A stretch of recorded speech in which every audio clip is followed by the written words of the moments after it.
ಭಾರತದಲ್ಲಿ ಅನೇಕ ಜನರಿಗೆ ಚಿಕನ್ ಪಾಕ್ಸ್ ಬಗ್ಗೆ ತಿಳಿದಿದೆ. ಈ ವೈರಸ್ ಸಾಮಾನ್ಯವಾಗಿ ಚಿಕ್ಕ ಮಕ್ಕಳಲ್ಲಿ ಹೆಚ್ಚಾಗಿ ಕಾಣಿಸಿಕೊಳ್ಳುತ್ತೆ, ಹೆಚ್ಚು ಪರಿಣಾಮ ಬೀರುತ್ತೆ. ಚಿಕನ್ ಪಾಕ್ಸ್ ವರಿಸೆಲ್ಲಾ ಜೋಸ್ಟರ್ ವೈರಸ್ನಿಂದ ಉಂಟಾಗುವ ಸಾಮಾನ್ಯ ಕಾಯಿಲೆ ಆಗಿದೆ. ಈ ಸಮಸ್ಯೆ ಕಾಣಿಸಿಕೊಂಡಾಗ ದೇಹದಾದ್ಯಂತ ಕೆಂಪು ದದ್ದುಗಳು ಅಥವಾ ಚುಕ್ಕೆಗಳು ಕಾಣಿಸಿಕೊಳ್ಳುತ್ತೆ. ಭಾರತದಲ್ಲಿ ಮಕ್ಕಳಲ್ಲಿ ಹೆಚ್ಚಾಗಿ ಕಾಣಿಸಿಕೊಳ್ಳುವ ಚಿಕನ್ ಪಾಕ್ಸ್ ಅನ್ನು ಅಮ್ಮ ಎಂದು ಯಾಕೆ ಕರೆಯಲಾಗುತ್ತೆ? ಇದು ಆಧ್ಯಾತ್ಮಿಕ ನಂಬಿಕೆಗಳು ಮತ್ತು ಸಂಪ್ರದಾಯಗಳೊಂದಿಗೆ ಸಂಬಂಧ ಹೊಂದಿದೆಯಾ ಎನ್ನುವ ಪ್ರಶ್ನೆಗೆ ಇಲ್ಲಿದೆ ಉತ್ತರ. ಚಿಕನ್ ಪಾಕ್ಸ್ ಸಾಂಕ್ರಾಮಿಕವಾಗಿದ್ದು ಒಬ್ಬರಿಂದ ಇನ್ನೊಬ್ಬರಿಗೆ ಸುಲಭವಾಗಿ ಹರಡುತ್ತೆ. ಚಿಕನ್ ಪಾಕ್ಸ್ ಇರುವ ವ್ಯಕ್ತಿಯನ್ನು ಯಾರಾದರೂ ಮುಟ್ಟಿದ್ರೂ ಅದು ಬೇಗನೆ ಹರಡಬಹುದು. ಭಾರತದಲ್ಲಿ ಈ ರೋಗವನ್ನ ಅಮ್ಮ ಎಂದು ಕರೆಯುತ್ತಾರೆ. ಇದು ಆಧ್ಯಾತ್ಮಿಕ ನಂಬಿಕೆಗಳು ಮತ್ತು ಸಂಪ್ರದಾಯಗಳೊಂದಿಗೆ ಸಂಬಂಧ ಹೊಂದಿದೆ.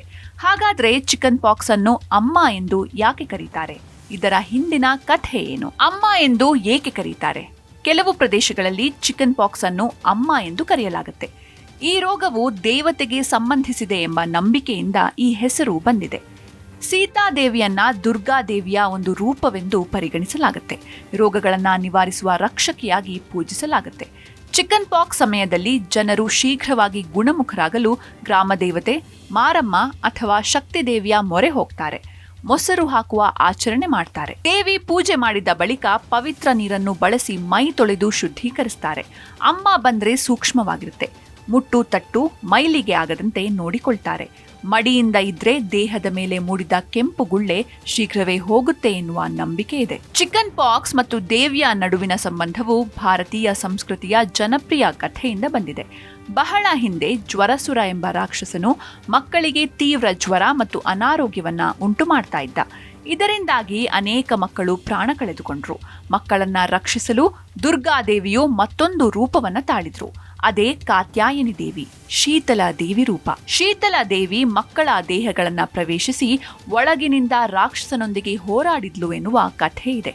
ಅವಳು ಒಳಗೆ ಬರ್ತಾ ಇದ್ದಂತೆ ಅವರ ದೇಹದ ಮೇಲೆ ಕೆಂಪು ದದ್ದುಗಳು ಕಾಣಿಸಿಕೊಂಡವು.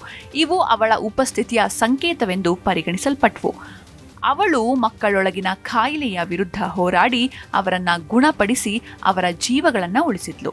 ಅಂದಿನಿಂದ ಯಾರಿಗಾದ್ರೂ ಚಿಕನ್ ಪಾಕ್ಸ್ ಬಂದಾಗ ಶೀತ ದೇವತೆ ಸ್ವತಃ ಅವರ ದೇಹವನ್ನ ಪ್ರವೇಶಿಸಿ ಒಳಗಿನಿಂದ ಗುಣಪಡಿಸ್ತಾಳೆ ಎಂದು ಜನರು ಈಗಲೂ ನಂಬ್ತಾರೆ. ಈ ನಂಬಿಕೆಯಿಂದಾಗಿ ಭಾರತದಲ್ಲಿ ಕೆಲವೇ ಜನರು ಚಿಕನ್ ಪಾಕ್ಸ್ಗೆ ಚಿಕಿತ್ಸೆಗಾಗಿ ಆಸ್ಪತ್ರೆಗೆ ಹೋಗ್ತಾರೆ. ಹೆಚ್ಚಿನವರು ಆಧ್ಯಾತ್ಮಿಕ ಅಭ್ಯಾಸಗಳೊಂದಿಗೆ ಚಿಕಿತ್ಸೆ ನೀಡಲಾಗುತ್ತೆ. ಕುಟುಂಬ ಸದಸ್ಯರು ದೇವಿ ದೇವಸ್ಥಾನಗಳಿಗೆ ಭೇಟಿ ನೀಡಬಹುದು, ಪ್ರಾರ್ಥನೆ ಸಲ್ಲಿಸಬಹುದು ಮತ್ತು ದೇವಿಯ ಆಶೀರ್ವಾದ ಪಡೆಯಲು ವಿಶೇಷ ಆಚರಣೆಗಳನ್ನು ಮಾಡ್ತಾರೆ.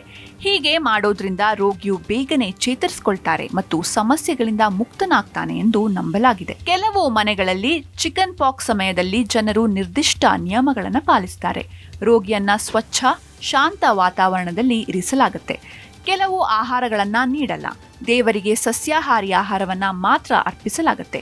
ಈ ಆಚರಣೆಗಳು ದೇವತೆಯ ಆಶೀರ್ವಾದವನ್ನ ತರುತ್ತವೆ ಮತ್ತು ಚೇತರಿಕೆಗೆ ಸಹಾಯ ಮಾಡುತ್ತವೆ ಎಂದು ನಂಬಲಾಗಿದೆ.